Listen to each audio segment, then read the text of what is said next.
CityTalks with Reuben, Abati. Hello, good afternoon and welcome. Hello, good afternoon and welcome to another exciting edition of your number one talk show, City Talks with Reuben Abati, on your number one lifestyle station, City 1051 FM. On this show, we talk about stories of political and human interest that affect us as Nigerians and as members of the global human community. Today, we'll be discussing the 2023 presidential election and the ambition of some aspirants who have declared the intention to run the affairs of this country if they are given the chance to do so by Nigerians. And to guide us through this, we have a special guest, and it is with great pleasure that I introduce to all our listeners and those who have joined us on social media, a politician and a presidential aspirant on the platform of the People's Democratic Party, PDP, Dr. Doyin Okupe.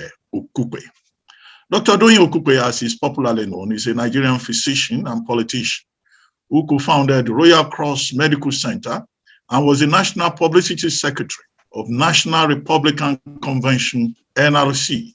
He was a governorship aspirant of the People's Democratic Party in Ogun State. He was also special assistant on media and publicity to former President Olusegun Obasanjo and senior special assistant on public affairs to former President Goodluck Jonathan. He recently declared his intention to contest for the #1 political seat in Nigeria.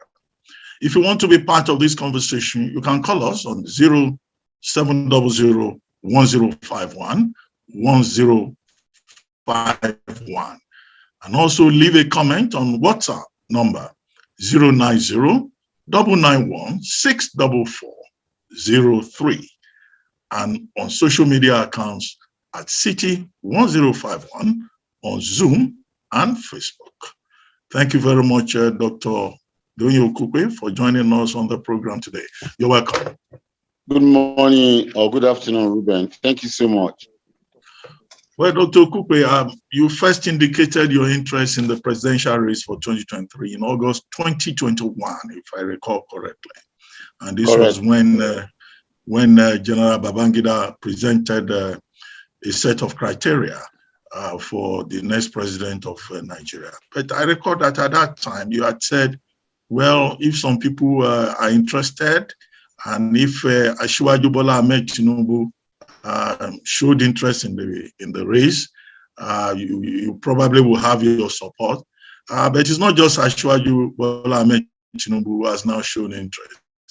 There is a whole array of aspirants out there from the APC and also from your own party, the PDP. So I ask, are you still in the race or you have changed your mind? Recommending.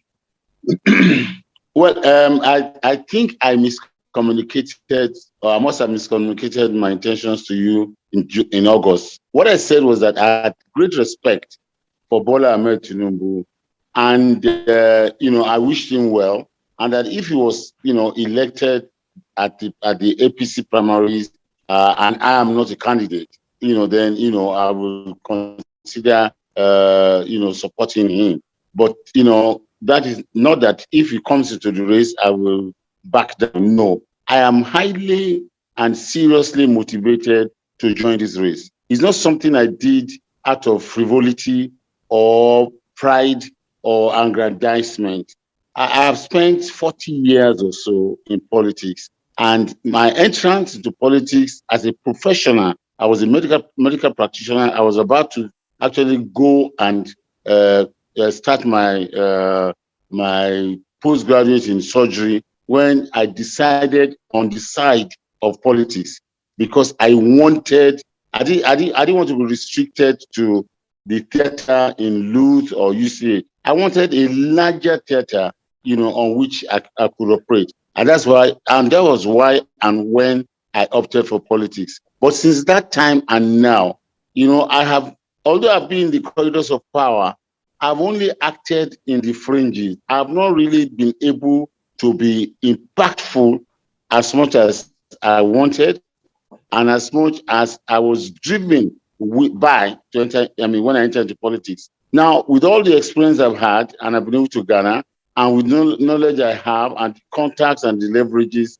I believe very strongly that I can be very useful to redirect the affairs of this country, which presently, whether we like it or not, is not going too well. Personally, I am moved and I'm very passionate about three things in Nigeria.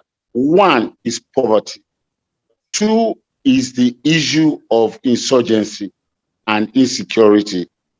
And three is the level of pain that people are going through.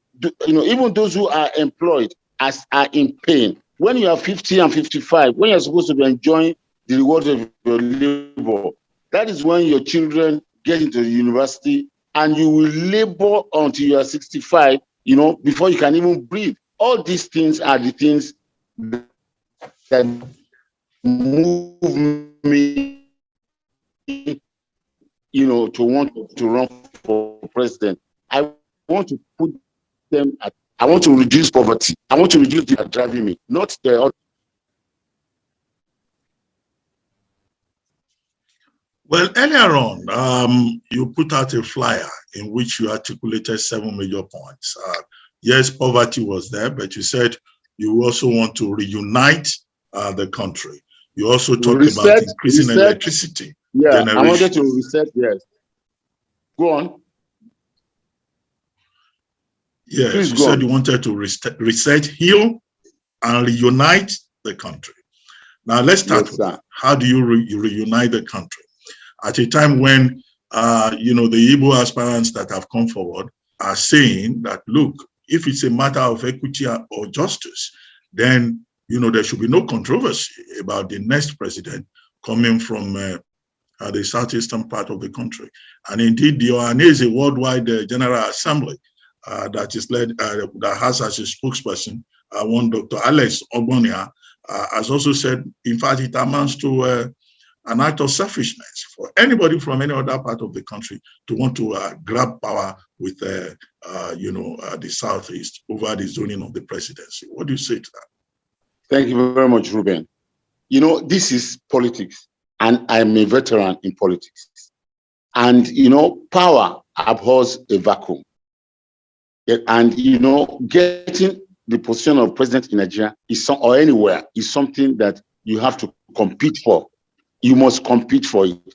Unless, even when there is a concession, when there's a national concession, competition is still the order of the day. You remember when Obasanjo became president, there was a national concession by all parts of the country, the north and the east and the south.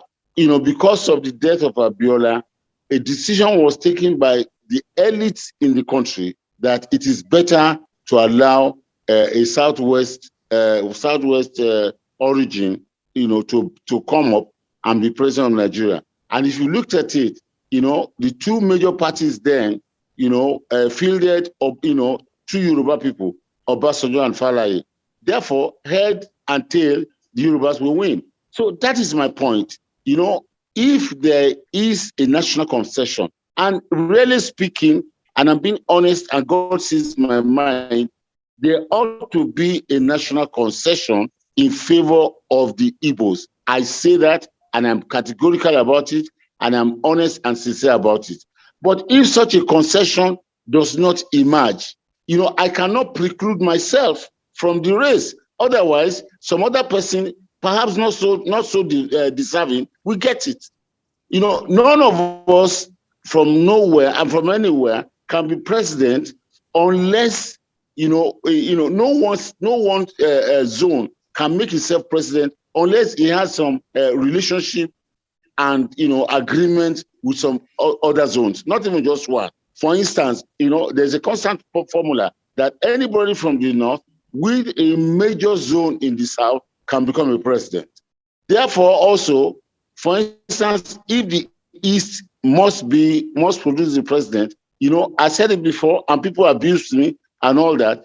Not only will they have to carry southwest and south-south, but a substantial part of the northern voters must also concede to come along. Otherwise, it is not going to be feasible. So I have said it before, and I'm saying it again.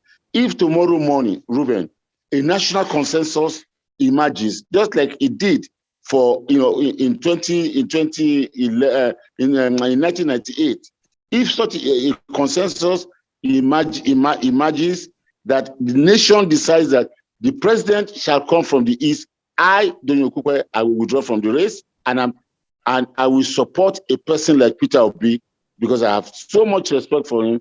I believe he can do well. But it's a competition. If such a consensus does not emerge, no one zone can produce the president. Okay, Dr. Okupe, yes, you say, well, if you must choose from the Southeast, you choose Dr. Peter Obi. But we've had other people showing up in the PDP.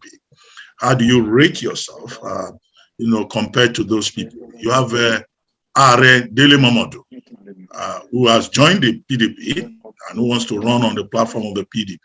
You have former Secretary to the Government of the Federation, Senator Anyim Pius Anyim. And then there are people who are also saying that this is the right time now for former Vice President Atiku Abubakar, and then your good self.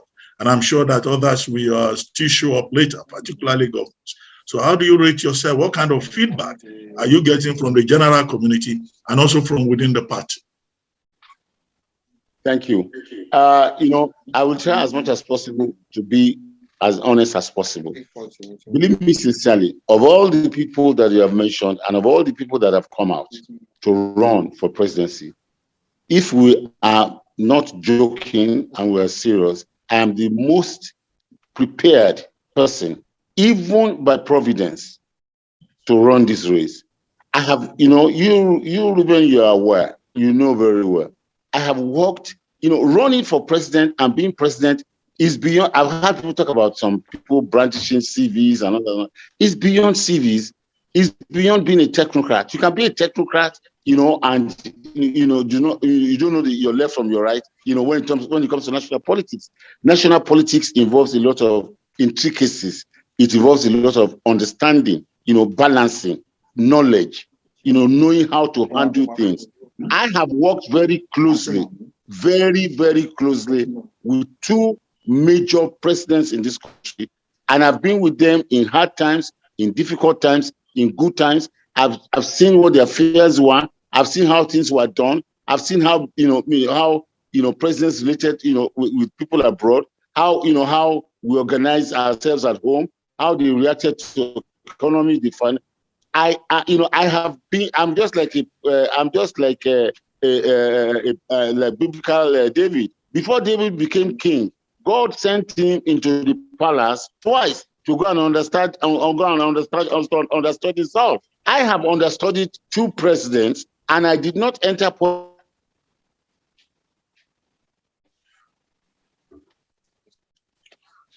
Hello, Dr. Okupe, are you there with us? Looks like we lost connection with your internet. If you can hear me, looks like there is an audio connection problem. Hello, Dr. Okupe, are you still there? Hello? Please, could you maybe switch off your phone for the duration of this conversation so that it doesn't keep interfering with the audio? Hello, Dr. Okupe. Okay, I see that you are reconnecting. Yes. Yes. I'm sorry about that. Go ahead. Yes. Yeah. So I'm the more, apart from Atiku Abubakar, who was vice president. I am the most well prepared, well positioned person. To run the next administration after General Muhammad Buhari. Well, but I mentioned some other names. Let's take Senator Anyim Pius Anyim, for example. Senator Anyim Pius Anyim started out as a lawyer, as a legal practitioner within government at the Mobilization Agency, National Mobilization Agency. He later went into politics. He ended up as president of the Senate of the Federal Republic. And he also served as secretary to the federal government to the government of the Federation. So I don't know why you would say is a technocrat or is brandishing CV. And Are Dele Momodu started many years ago, like 40 years ago, as a personal assistant to the late Chief Akinomo Boriowo. And, it's also very strong in the media space as a public affairs analyst, publisher, and all of that. Why do you say these are just technocrats?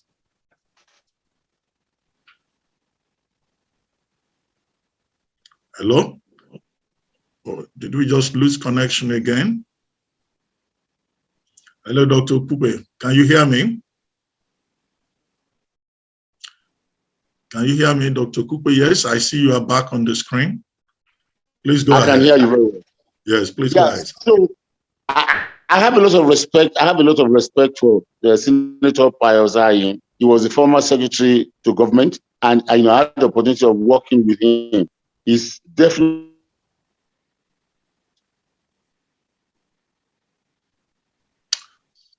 I lost you again. I'm not hearing you.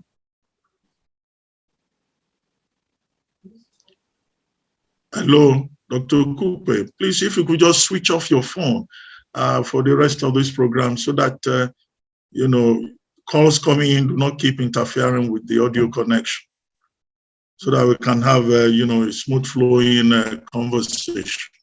Yes, I see you are back again, but I think the problem is that there is interference at your end. Yeah, that's what I guess. I don't know what is causing it. I have no idea.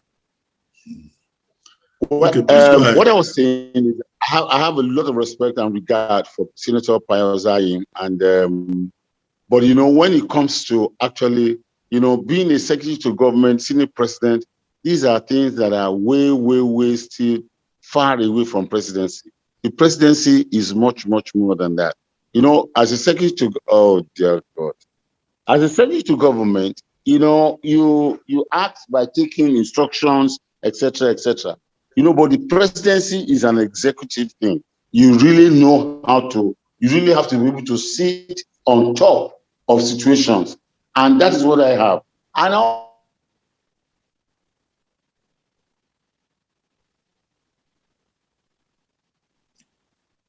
well, Dr. Okupe, again, we lost that connection. Maybe the problem is your location.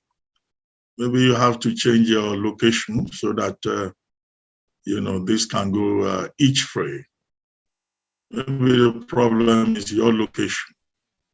I can still see you on the screen, but there is no audio.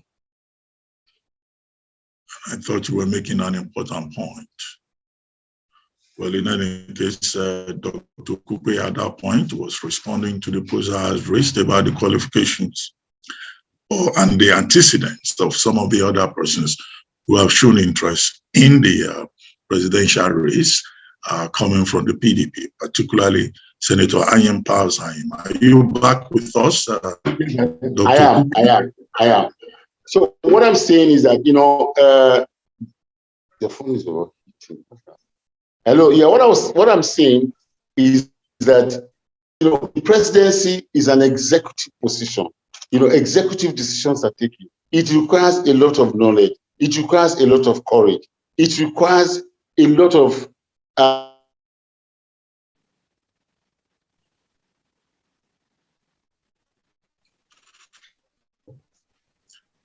well, the same problem again. I don't know. Are you using your phone or you are using a laptop? If you are using your phone and calls keep coming in, then of course we'll keep having this interference. Okay. Well, maybe what we should do, we should just quickly take a short break. And, as soon as Dr. Okupe is able to sort out, his audio connection, we'll be right back. Please stay with us. It's still City Talks with Reuben Abati here on City 101, 1051 FM. We'll be right back. Stay with us.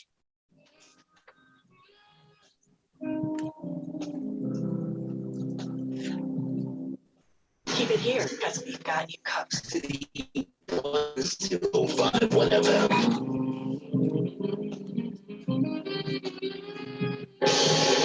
Warning. We are the most addictive radio Reuben, station I'm in so Lagos. sorry.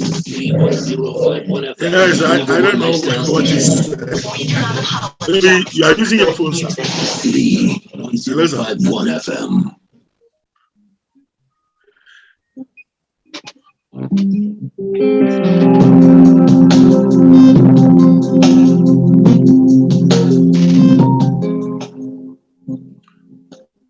Well, welcome back from that short break. And for those of you who are just joining in, welcome to City Talks with Reuben Abati, your number one lifestyle station, City 1051 FM. And I remain your host, Reuben Abati. Today, we're discussing the 2023 presidential election and the ambition of some aspirants. And our guest is a politician and a presidential aspirant on the platform of the People's Democratic Party, Dr. Doyin Okupe, also known as Dr. Doyin Okupe. Remember, if you want to be part of this conversation, you can call us on 0700 1051 1051 and also via WhatsApp on 09099164403 and through social media accounts at City1051 on Zoom and Facebook. Welcome back, Dr. Okupe. I see you have changed your location. Let's hope that the audio connection this time will be much better. And you were just commenting on the aspiration of Senator Ayim Powers Ayim, and then also perhaps. In short, what I'm saying in short is that, in spite of Powers Ayim's antecedents, I am still a better candidate, than him, and than most of them who are currently running. It's not that they are not proper persons fitting, to be president. No, I'm not saying that. But if Nigerians have to make a choice, I offer a lot much more, than these persons. Well, I get your point there, but very quickly, let me ask you. Some people have been saying perhaps the best option for Nigeria is for President Jonathan to return and to run. He himself has not, spoken personally, but Ikechukwu is speaking on his behalf. Had said, well, there's no such thing on the cards, but anything can happen in politics. Should your former boss, President Jonathan, show interest in the 2023 race, what will happen? Will you step down for him? Well, basically, let me say personally, I don't think President Jonathan will step into the ring. I doubt it very much, because it will be something quite undesirable. And this business is a bad business. This business of politics is a bad business, and it will not be. If I were to give advice, as you and I used to give advice, I would advise our SY's boss to just stay presently, on the level at which he is. He has become he has become a global icon. And stepping out, will diminish that kind of status. But having said that, if President Goodluck Jonathan, decides to come out and run, my motivation for running is not based on my person. It's based on my passion, and it's based on certain consideration that I have reached an age, and I've reached a point at which I can give my optimum best, particularly to the sectors I've mentioned to you, to address the issue of poverty, to address the issue of insurgency and insecurity in the country, and also, to relieve the pain of the masses and those who, are needy and poor. Those are my driving forces, and, the entrance of anybody, no matter how much regard or respect I have for that person, I certainly hold President Goodluck Jonathan in the highest of esteem. And that is the truth. He was my boss. He gave me a chance also to come on the national platform once again and working with him was splendid. He's a perfect gentleman. He's a man that has the fear of God, and I believe seriously that he's a good man. But I think, that has left the stage and should really leave the stage.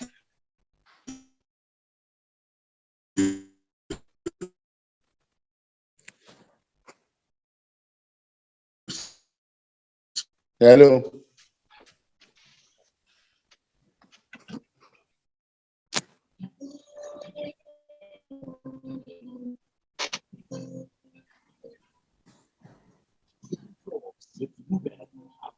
Yes.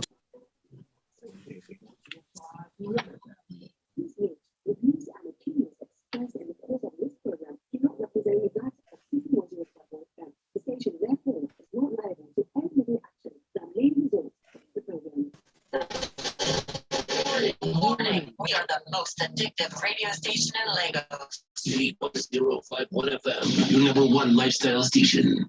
Hits back-to-back hits. Feel people clean sheets. Wow. You didn't catch that? You know what to do. Hello. Yes, sir. You should stay with the Hello? city. I can hear you. Not going anywhere. City 1051 FM. I can hear you. What's the technical problem at the end there? Okay, if you can hear me, Dr. Okupe, please go ahead.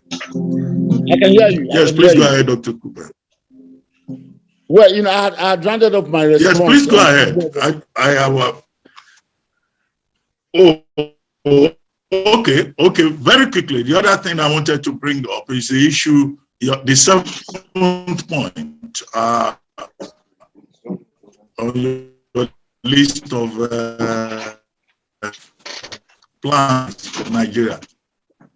Sorry, You said you will re-engineer the National Assembly. How do you intend to do that? Re-engineer? Hello. No, I said I will re-engineer the national economy. I said you publish not the assembly, not the National Assembly. No, the national economy. How do you, Thank you. How do you intend to do that? What the basic problem of Nigeria, there are two problems in Nigeria. One is our large population. The second thing is that our meager income. We are not getting enough money, even though we have the largest economy in Africa, which is about $450 billion, and is about number 27, 28 in the world. Our population drags us down, and we still need to have a GDP that is very close to $1 billion. That is very close to $1 trillion.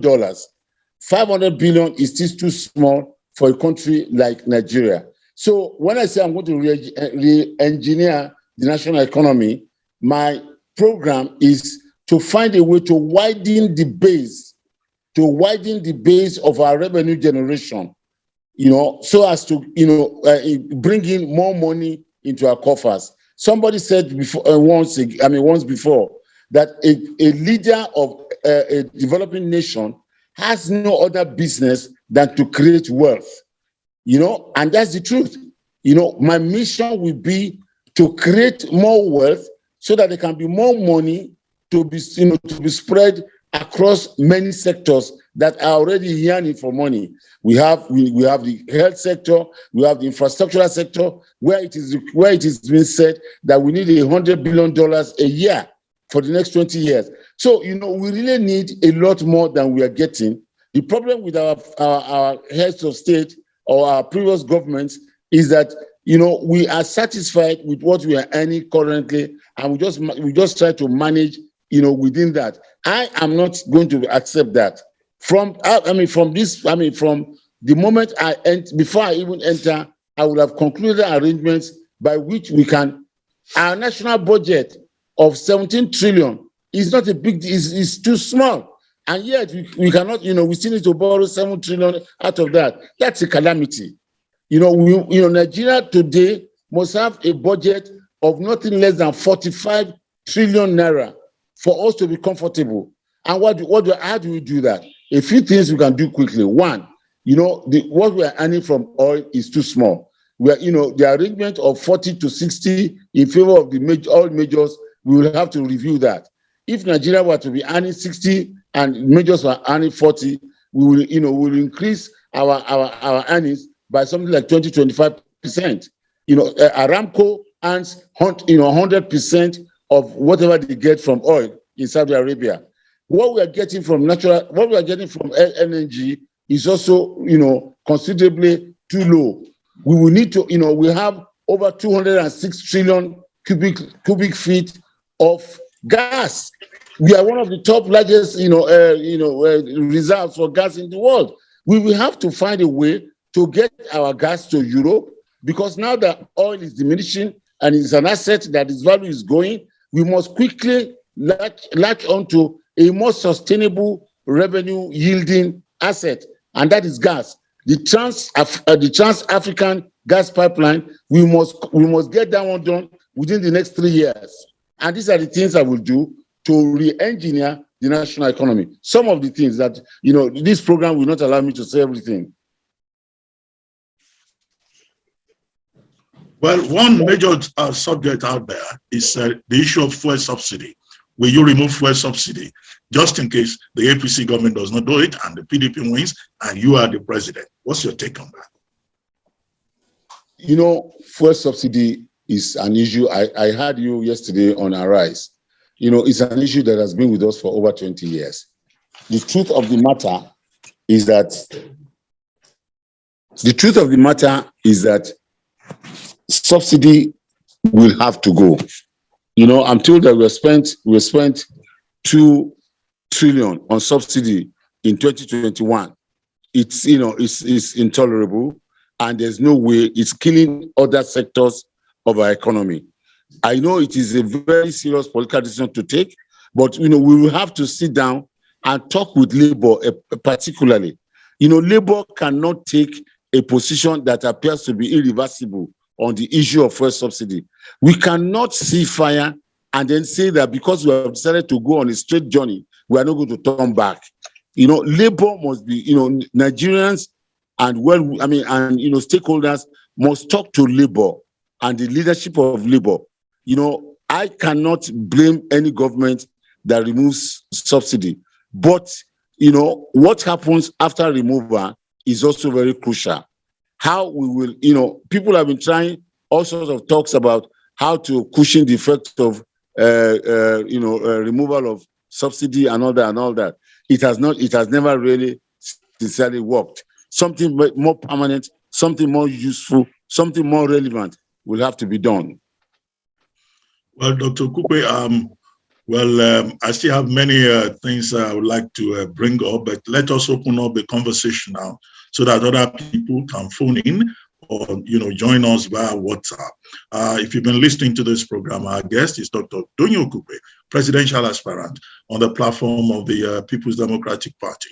If you want to be part of this conversation, you can call us on 0700-1051-1051. You can also leave comments on WhatsApp, number 09099164403. Or you can also join us on social media accounts at City 1051 on Zoom and Facebook. Well, while we are waiting for the first caller to join us, Dr. Okupe, when you addressed this same subject in August 2021, you said you believed that you were the person that General Babangida was talking about, and that in any case you were in your 60s. But by March 22, you will be 70. So you will have failed one of the criteria there. But it looks like we have a caller on the line. Let's take that caller, and then you can take the two comments together. Okay. Hello, good afternoon. Good afternoon. Thank you for joining us. Your name, your location, and please your comment. Please go ahead. So I want to ask Dr. Doyin Okupe. He said, because if you look at the fire signing, Dr. Fire-Saying, he was once a senior president, has had a lot of experience in so many areas, and not only that, he was secretary to the government. I think, by my record, I know that Dr. Doyin Okupe is a media personnel, a big special advisor on media, and he has not run anything called the secretary to government. He has not even become any of the senators. So he doesn't You don't just come from a blue moon and then want to become president of our nation. It is a job of one because they say idea to the world. All this okay, look at the area of paying of subsidy or no subsidy. If you say you are going to remove subsidy, is there going to be more poverty to our nation? They are crying now that we are a poverty-hating government. Want to throw us into more poverty? So, I expected him to tell us, oh, we'll bring it to the new refinery, we'll open up the refinery. Removing subsidy is the answer. That is the only thing Nigerians enjoy. Go to other foreign countries. They don't subsidy there. So why are we trying to put ourselves into unnecessary hazards and problems? So I want you to answer that. God bless Nigerians. Thank you. Thank you very much, Mr. Kola. Yes, I admit that Pius Ayim was the Senate president. I also agree that he was secretary to government, and so is Pelosi in the United States, who's been the leader of the House of Representatives in the US for the last 20 or 30 years. There are different levels in government. And the fact that you have occupied one does not mean, you can do well with the other. There are so many, personally, as somebody who had worked closely in government, I have actually undergone tutelage. I've been taught by two presidents on how to be a president. So my situation is much better than those who are just coming to gamble.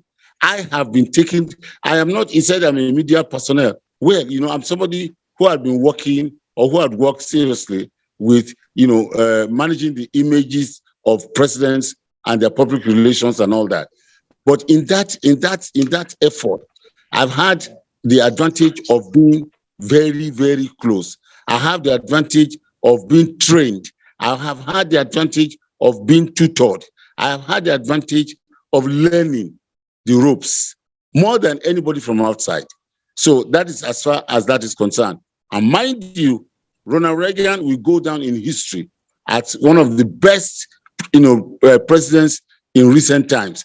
Yet Ronald Reagan was nothing but an actor, but he was a damn good president. Presidency involves so many diversities, and a combination of which must be best located in one person before he can be a very good president. Now, talking about fuel subsidy and refinery, my experience in government is why I gave the answer that I gave. And it is, I regret to say this, but it's also because you do not have the full knowledge of how things work.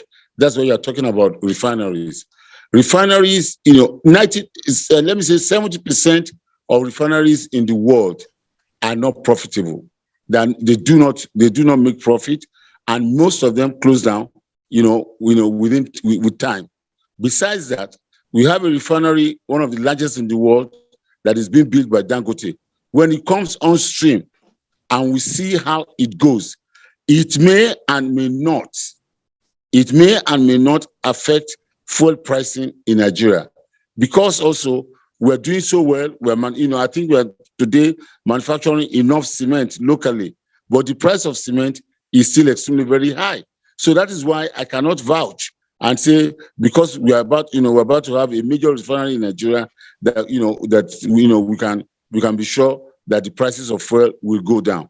What needs to be done, and what government must look into seriously, because the gentleman said the only thing that we enjoy is fuel subsidy. That is not correct.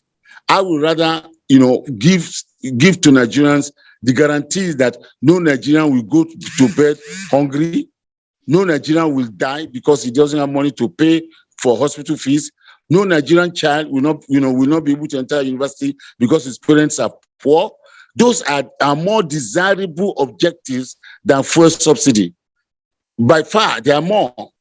And we can still remove fuel subsidy without necessarily incurring any serious increase in transportation costs. The time that's available on this program will not allow me to be able to say that, but I have a book which I'm going to launch on my birthday, And some of these questions have been taken care of, and they will be fully elucidated with, in them. But, we, first, spending 2 trillion on a nebulous provision like fuel subsidy, where we don't know who actually gets the subsidy, how the subsidy comes about. And, when we are almost too certain that 50-60% of that money is going just to line the purses of some very few Nigerians, I will never ever support it. Even if it's going to cost me the presidency, so be it. We must get to a situation in this country where the leaders must face the truth and face the people and tell them the truth. If you have a problem, we'll find a way to solve it together. Thank you. Well, do we have another caller on the line? But while we're waiting for that other call, I wanted you to respond to the point that you are no longer in your 60s. You don't think that does not matter. Reuben, the president of the United States of America, one of the largest democracies, and those who control the economy of the world, is Joe Biden. Joe Biden, I think, is 78 years old, and he's doing very well by all reckoning. So it's not a function of age; it's a function of capability. It's a function of the efficiency of the person, the knowledge of the person, and his capability and mental state. And I don't think anybody will doubt my mental state. But where would the money come from? I mean, you've been in politics for a very long time. That it can be very expensive, because some people say, oh, the Dr. Okupe makes so much money in government that he now wants to be president. Money for my campaign. Yes. Reuben, that is the problem. But I'm believing God, and I'm believing in the goodwill, that I've gathered so far. And I also trust that, many Nigerians, people like us should not be punished because we didn't steal money. And, if we still have something to offer and we're serious about it and we're sincere about it, we must, Nigerians must come together. If you believe in me, then you come and say, okay, Doc, this program you have enacted, if you can do it, it is going to work and it's going to be better for our people. This is my widow's mite. Obama did not have $10 million when he was running for president. He spent hundreds and hundreds of millions of dollars.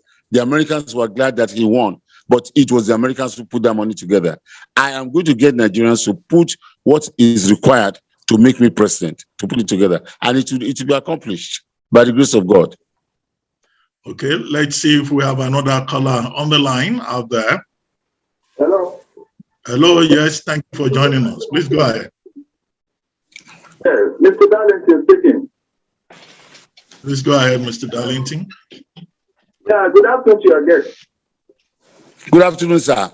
So, Reuben, if you ask me, with what has happened so far to Nigeria, with the devastation Nigeria has suffered, both politically and economically, we need a wealth builder. We need a technocrat. That is what Nigeria needs now. And if you ask me, Dr. Reuben, we need somebody who can understand what has been going on in Aso Rock over the years. Remember what you said about Aso Rock and the demon that is plaguing anybody that goes there. How can anybody bypass it? How can somebody go there and perform? Because if you ask me, I have been so apart that with all the promises APC made, not a single one has been fulfilled. And I'm asking myself, is that all of jinx? Is that all of jinx? So when your guest is saying what he's going to do, I am not laughing in Chinese here. I am laughing in Chinese here. Because if you ask yourself, why did others fail? Look at all the promises. Look at the goodwill Nigeria gave Buhari. Look at what turned out to be his leadership.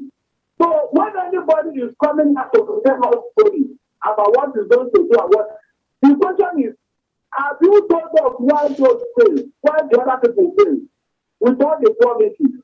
If you cannot tell me, then how should I believe you? Because Okay.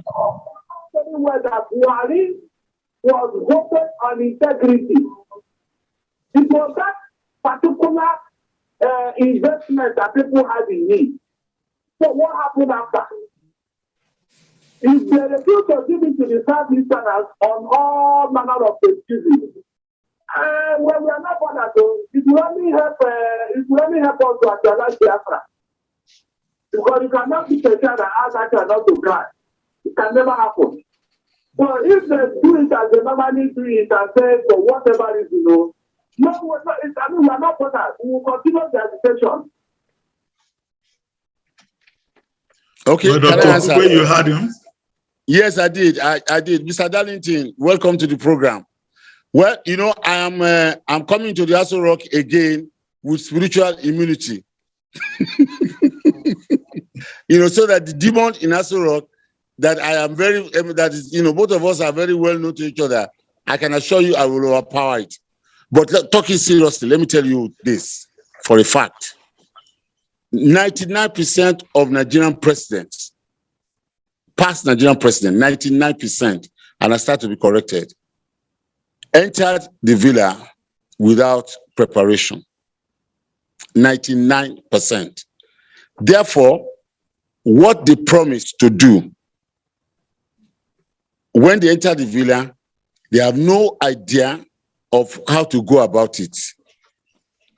And other matters and other forces take over them and totally confuse and, you know, make it impossible for programs to work.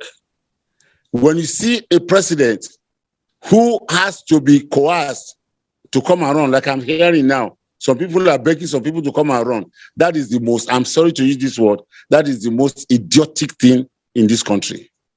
A man that is sitting in his house, enjoying himself with his wife and family and perhaps his wealth, you are begging him to come and run for president. He has not thought about it in his mind. He has no program in his, he has no program. He has not thought about what to do, how to do it. And you ask him to come to come and be president. That is the bane. There's no demon in Aso Rock. The problem is that people come to Aso Rock absolutely unprepared. In my own case, I have been preparing for this. I have done research. I have known why governments failed. I have known why government did not succeed here or there.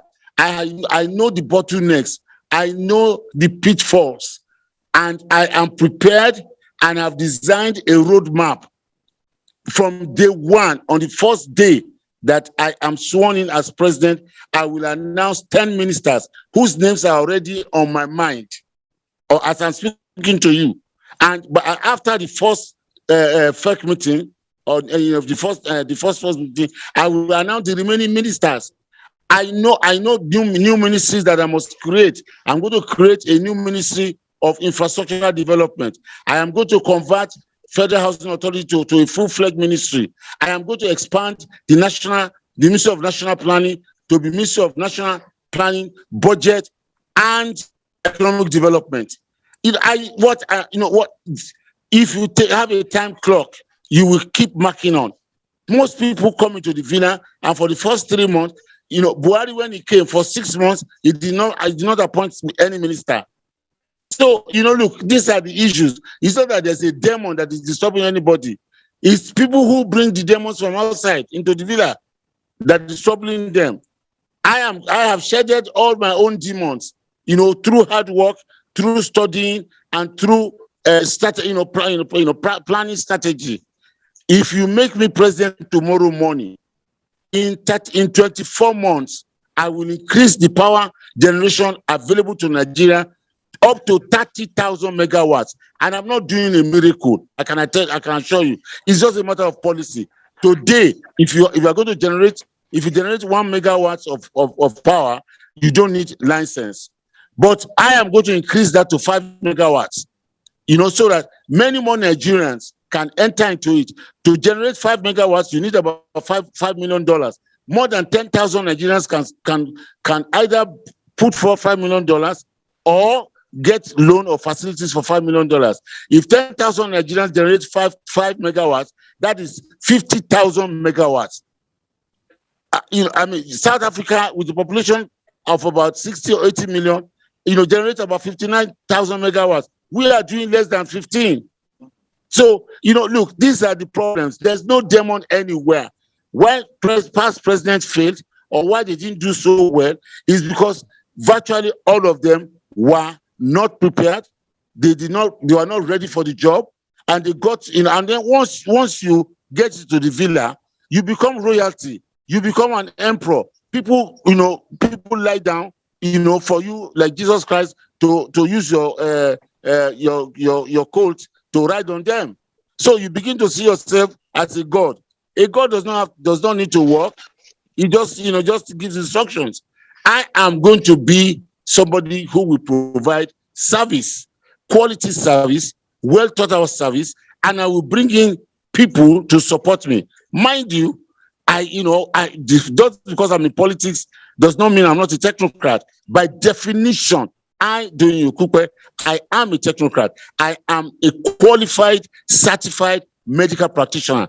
Technocrats do not come better than that. Is that you must, a technocrat is somebody who has a degree or a certification in a professional job.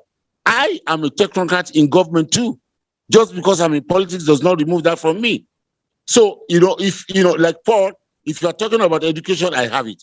If you are talking about pedigree, I have it. If you are talking about birth, I have it. If you are talking about qualification, I have it. If you are talking about experience, I have it. If you are talking about closeness and, access to power, I have already had it. I have everything that it takes to succeed as a president. Okay. Dr. Okupe, let's see if we have another caller on the line. It's getting very interesting, but we have just a few more minutes to go. Do we have another caller on the line out there? Okay, while we're waiting for that call to come in, one of the things you said you do is to end insecurity in Nigeria. Hello, is that a call? Good afternoon to you, Doctor. Okay, please go ahead. Good afternoon to you. Yes, this why it's calling from Amu office. Dr. Okupe, Yes, sir. I know very well. Before you come on board, what if a former passenger, I know the press was wrong there. But when you come on board, in fact, I thought you are a PRO man. I don't know, you are a doctor, but that's doctor. You perform brilliantly. And during Jonathan era, we do the same thing. But what I want to see is this. And when you spoke now, you spoke very well. If you come on board today, you perform brilliantly. But can they allow you? Why am I saying this? Can PDP allow you? Because the South Ghana that was set up to recommend where the chairmanship will go. And that is it. They recommend that the chairmanship of the PDP should come to the north. I saw the president to every region.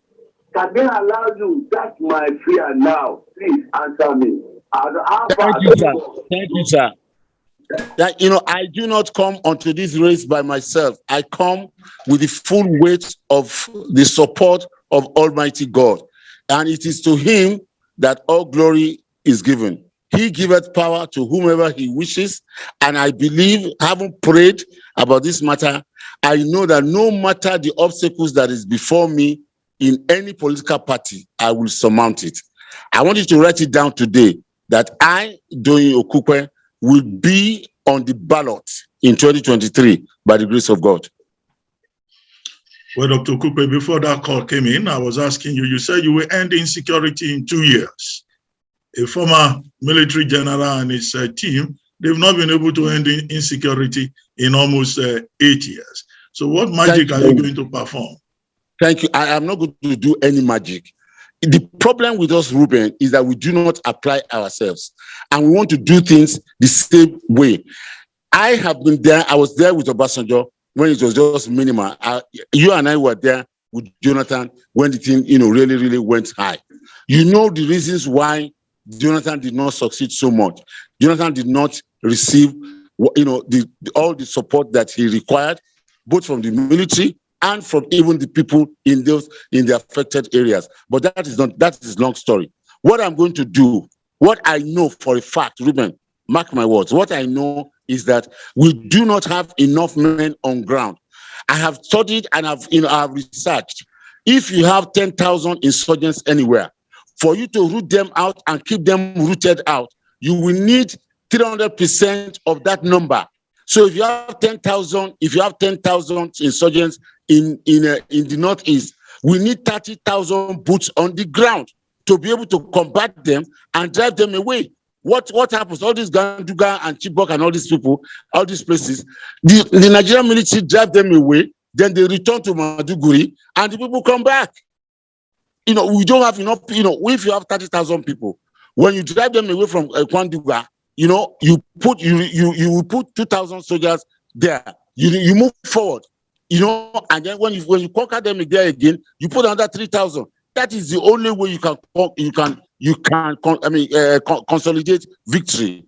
This hitting and running back to Maduguri does not work. But that's so now we do not have that type of number, that we can deploy, in these theaters of war. The bandits, which we are told from a book that I read, that there are the number about 60,000. So, excuse me. And we saw it, practical example about 2 weeks ago, when 4,000 bandits attacked Zamfara villages. How many soldiers are going to meet those people? It's not possible. It's not, I heard you asking questions and saying that, what happened to the security forces? Why did they not come? How can they face, if there are about 800 military men and some, another 200 or something somewhere, how will they go and meet 4,000 bandits that are armed to the teeth? So what I'm going to do, Reuben, is not magic. One, I have called for nomenclature change, calling these people terrorists. They have done that. Excellent. By calling them terrorists, you don't sit down. You don't sit on your ass in Aso Rock. You now move out to the world. There are helps that you can get internationally to fight terrorism. Nigeria must not, be too proud to do that. Let us cry out and look for and seek for help. I will internationalize the fight. I will create an African high command with a soldier force of nothing less than 60,000 men on ground from all over Africa and internationally. And we will look for money. There are monies to fight terrorism all over the world. Terrorism is a global effort.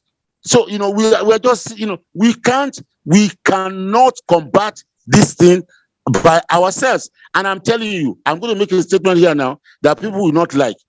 You cannot, it is impossible for a northern president to end banditry, kidnapping, and insurgency in the north. That's the truth. Because, yesterday, I saw a picture of a serving governor with the leader of a major sector of the bandits. So, people are friends, are families. It's not going to work. It's not going to work. If there's a riot in a school, and I am the head of I'm the platoon commander of the entire squad, and my children are in that school, it's not going to work. I will tell my people, careful, please, careful, don't shoot, you be careful, watch the children. It is not going to work.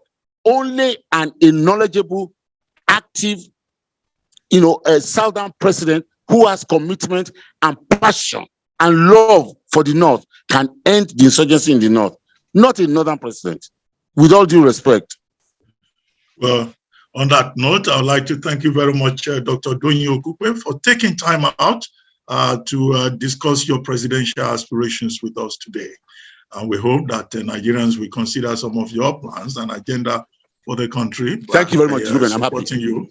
And that's why, we wish you all the best. And I also like to thank all those who called in and those who reach out to us on Zoom and Facebook. But remember, the conversation does not end here.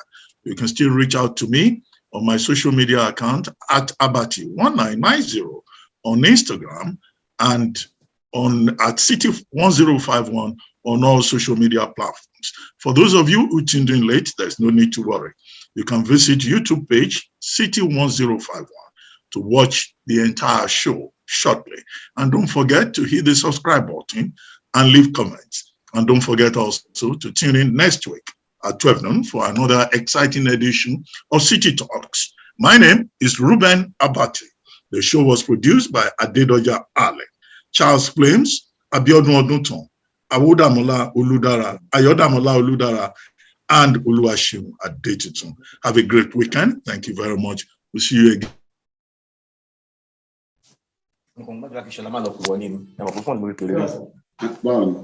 How are you?